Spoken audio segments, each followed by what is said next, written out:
Retomamos mais um Bíblia Fala no final desta semana, com ainda algum tempo e alguns minutos para podermos ver o que Pedro tem para nos dizer, sobretudo numa passagem que está inscrita na segunda epístola de Pedro, capítulo 1, para lermos os versículos 12 a 15. Ontem lemos o 13 e 14, vamos repeti-los novamente, mas vamos começar no versículo 12 do capítulo 1 da segunda de Pedro, para irmos até ao versículo 15. Diz assim: pelo que estarei sempre pronto para vos lembrar estas coisas, ainda que as saibais, e estejais confirmados na verdade que já está convosco.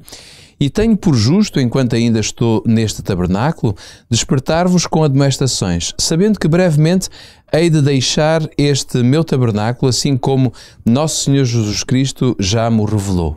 Mas procurarei diligentemente que também em toda a ocasião, depois da minha morte, tenhais lembrança destas coisas. Pedro, aqui vemos um Pedro totalmente preocupado com cada um de nós, não propriamente nós que vivemos no seu tempo, que não vivemos, mas isto estende-se pelas gerações seguintes. E Pedro aqui mostra-nos como lida com o facto de saber que a morte é algo que nos atinge a todos, que no caso dele estava iminente quando ele falou. Mas o que é que nós podemos aprender com esta atitude de Pedro? Eu acho que, de facto, ao olhar para um homem, isto não é uma coisa assim muito comum, mesmo hoje nas nossas relações, a não ser talvez uma pessoa realmente no fim da sua vida com muita idade ou numa doença terminal.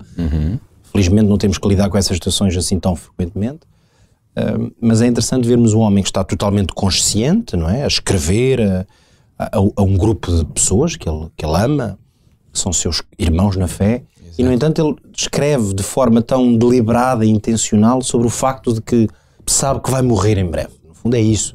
Como já vimos aqui, ele usa uma linguagem metafórica para falar disso, o que retira um pouco até de um certo peso, não é? Ele podia dizer, eu sei que em breve vou morrer, mas diz, em breve sairei deste tabernáculo.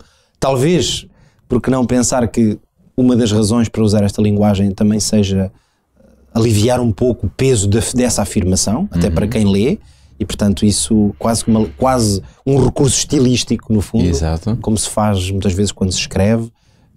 Mas a verdade é que ele se refere de uma forma muito evidente ao facto de que está consciente de que em breve terá que enfrentar a vida.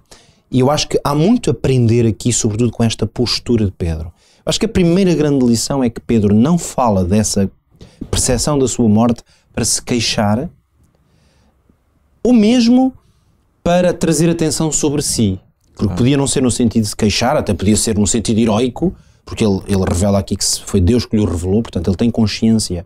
Aliás, Jesus já o tinha advertido, ainda Jesus estava nesta terra, isto aqui já estamos a falar de mais de 30 anos depois, mas já nessa altura Jesus fez uma referência profética à morte de Pedro. Exato. O profeta João mostra isso claramente no final do seu evangelho.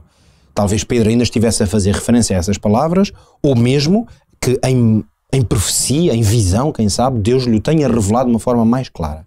Mas a verdade é que Pedro até podia usar esse facto, esse conhecimento, de uma forma, lá está, para se colocar talvez num papel de um herói, para ser admirado e dizer ali, eu vou enfrentar a morte, mas estou preparado.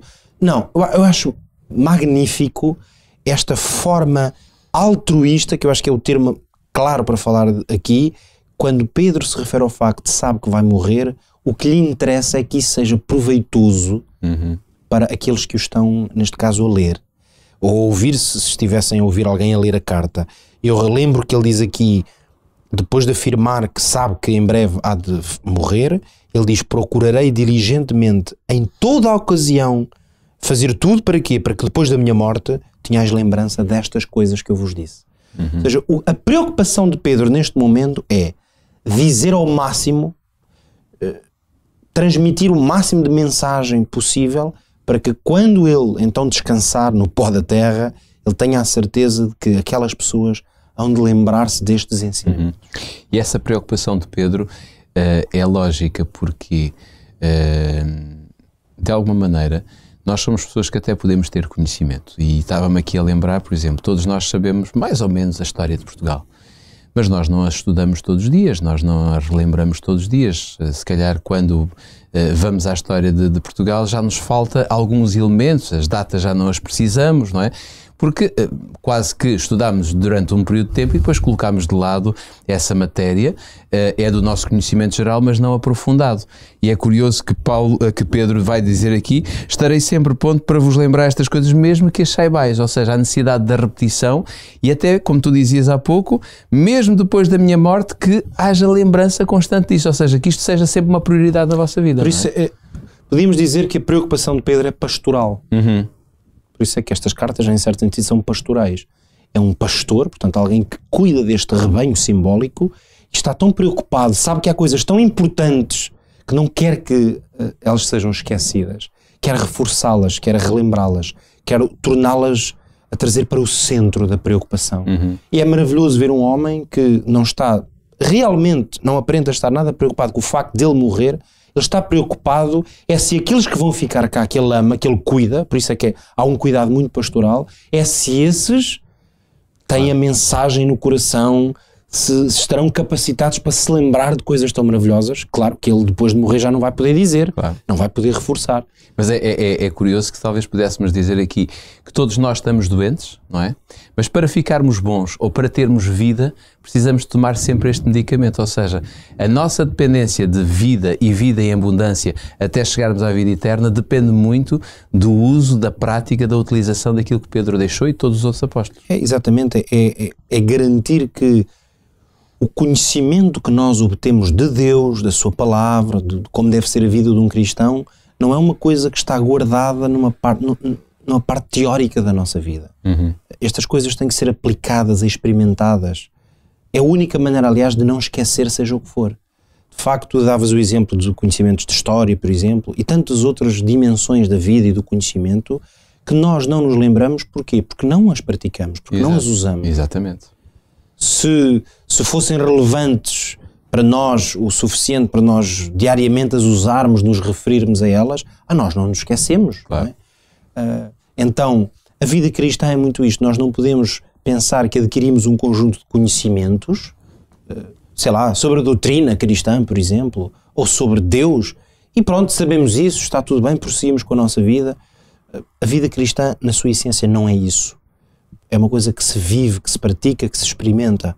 E eu termino esta reflexão, e esta semana também, do Bíblia Fala, com esta ideia. Nós estamos aqui temos a oportunidade de testemunhar, através da carta, como é que um homem como Pedro está a enfrentar a morte. E há uma coisa que eu acho que é uma lição que Pedro nos dá, é que no fundo, talvez numa frase, eu diria assim: uma pessoa enfrenta a morte tal como viveu. A maneira como enfrentamos a vida é que na verdade vai ser a preparação para como é que vamos enfrentar a morte.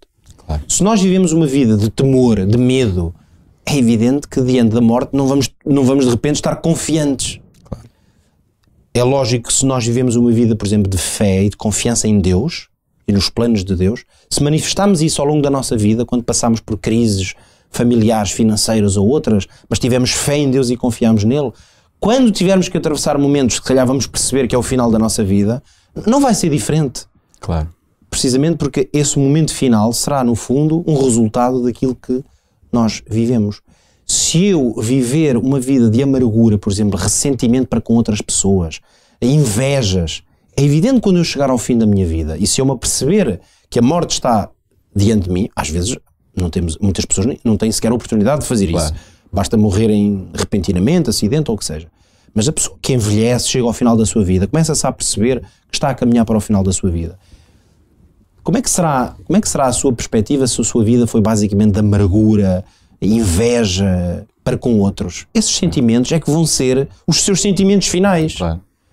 Agora, se uma pessoa manifestou bondade, amor, misericórdia, se semeou ao longo da sua vida essas sementes, os momentos derradeiros da sua vida serão seguramente cheios de bondade dos outros para com ele, mas ele próprio, a pessoa que está nessa situação, também vai sentir. E é curioso que Pedro, e isto é um aspecto que me parece também de importância salientar, é que vemos Pedro aqui já praticamente no fim da sua vida, não é? No final da sua existência, falando claramente que sabe o que é que lhe vai acontecer muito proximamente depois destas palavras, mas a preocupação dele não era olhar para a morte como um problema.